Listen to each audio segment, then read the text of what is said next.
Halo semuanya, selamat datang di channel Cerita Saja. Sekitar 90 tahun sebelum Masehi, Rasul Yohanes menulis sebuah buku yang diberi judul Wahyu kepada Yohanes, yang berisi penglihatannya dalam beberapa tahun dan semuanya tertulis jelas di dalamnya.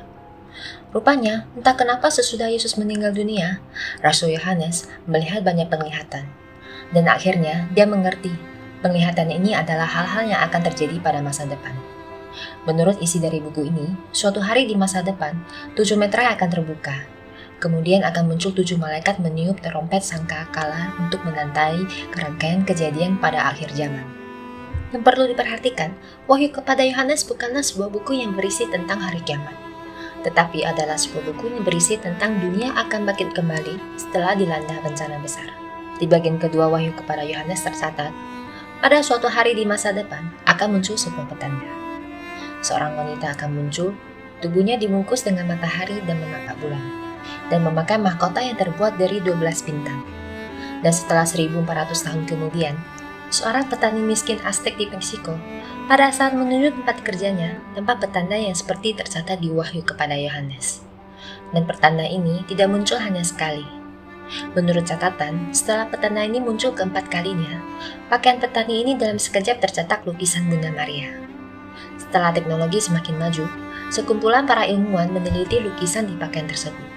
Tetapi mereka tidak bisa menemukan jejak lukisan. Seolah-olah lukisan ini seperti muncul dalam sekejap saja. Bahkan akhir-akhir ini, para ilmuwan menemukan semakin banyak misteri dalam lukisan ini. Ternyata di dalam mata Bunda Maria terdapat penampakan lainnya. Apakah mungkin Bunda Maria lewat lukisan ini memberi pesan untuk kami? Hari ini, kita akan menceritakan tentang lukisan Bunda Maria dari Guadalupe. Sebelum memulai video hari ini, boleh ya tolong tekan tombol subscribe. Terima kasih.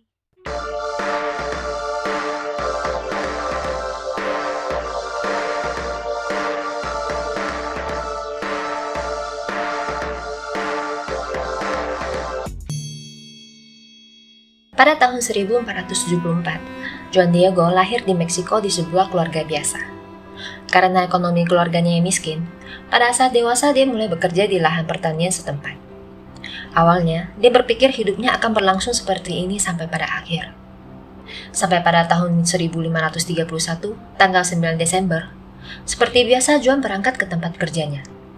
Tetapi di tengah jalan tercium wangi bunga mawar. Pada saat itu dia merasa aneh. Karena saat itu adalah musim dingin, seharusnya tidak mungkin ada wangi bunga. Saat dia masih berpikir, tiba-tiba dia melihat seorang wanita berdiri di kejauhan. Wanita ini sangat cantik, dan di belakangnya ada cahaya suci yang berbinar-binar. Wanita ini berbicara dengan bahasa Aztec dan berkata, dia adalah Bunda Maria.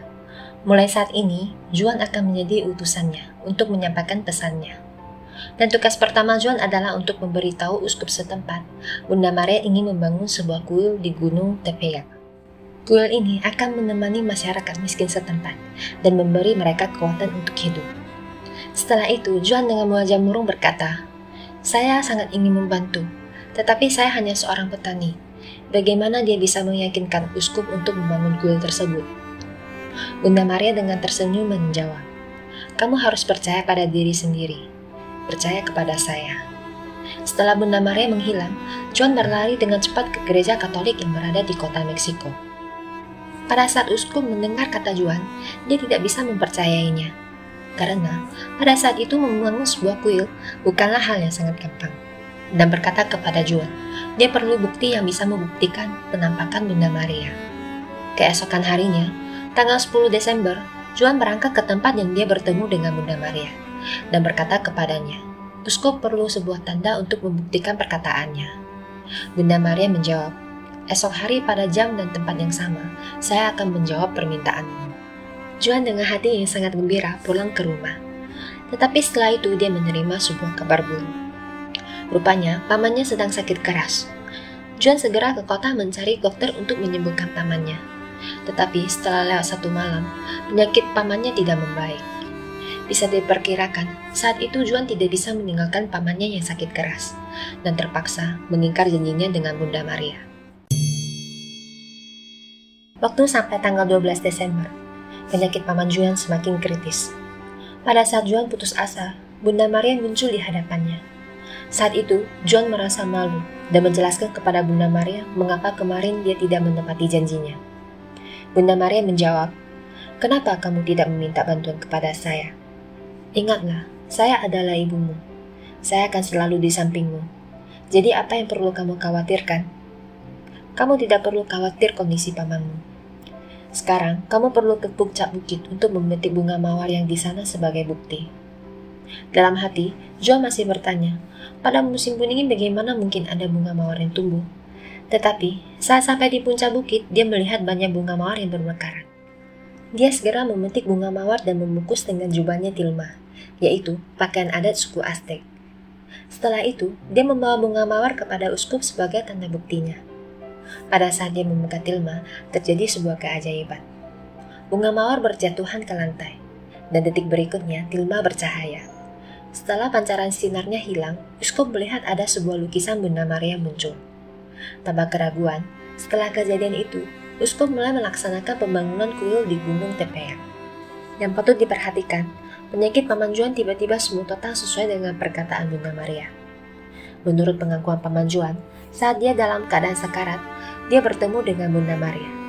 Dan Bunda Maria berkata kepadanya dia tidak akan mati.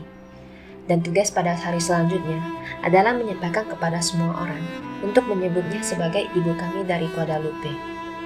Dan pada tahun 1531, tanggal 26 Desember, di bawah usaha uskup, kuil di Gunung Tepeyac sudah selesai dibangun. Seiring dengan waktu berjalan, mulai ada beberapa ilmuwan yang mulai memperhatikan lukisan Bunda Maria tersebut. Pada tahun 1979, konsultan NASA Phillips S. Callahan menggunakan teknologi inframerah untuk memotret lukisan Bunda Maria. Dan ternyata tidak ditemukan bekas goresan lukisan. Yang paling menakjubkan, walaupun sudah berumur 448 tahun, lukisan ini tidak menunjukkan tanda-tanda kerusakan. Padahal, tilma itu adalah bahan dari serat kaktus, dan diperkirakan umurnya cuma 20 tahun. Bahkan ada yang menggunakan tilma untuk membuat sebanyak 11 lukisan, dan semuanya terurai sebelum mencapai umur 20 tahun. Menurut catatan, lukisan Bunda Maria dipasang ke dalam bingkai kaca pada tahun 1650. Dengan kata lain, awalnya 119 tahun, lukisan ini tidak ada perlindungan apapun.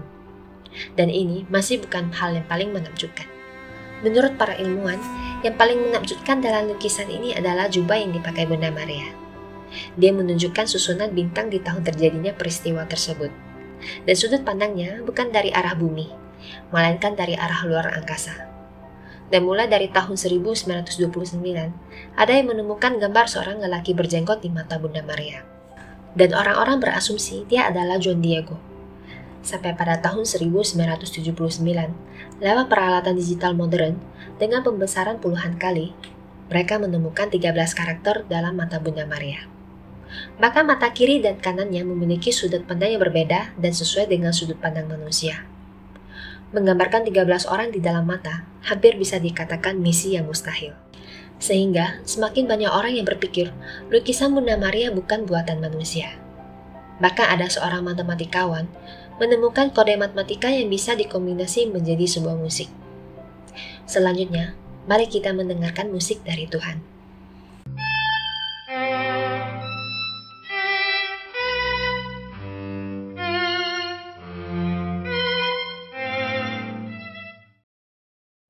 Baiklah, setelah melihat video hari ini, bagaimana pendapat teman-teman? Menurut kalian, apakah lukisan Bunda Maria adalah ciptaan dari Tuhan? Boleh komen di bawah untuk diskusi ya. Jika suka video hari ini, boleh like, share, komen, dan subscribe ya. Sampai jumpa di video selanjutnya.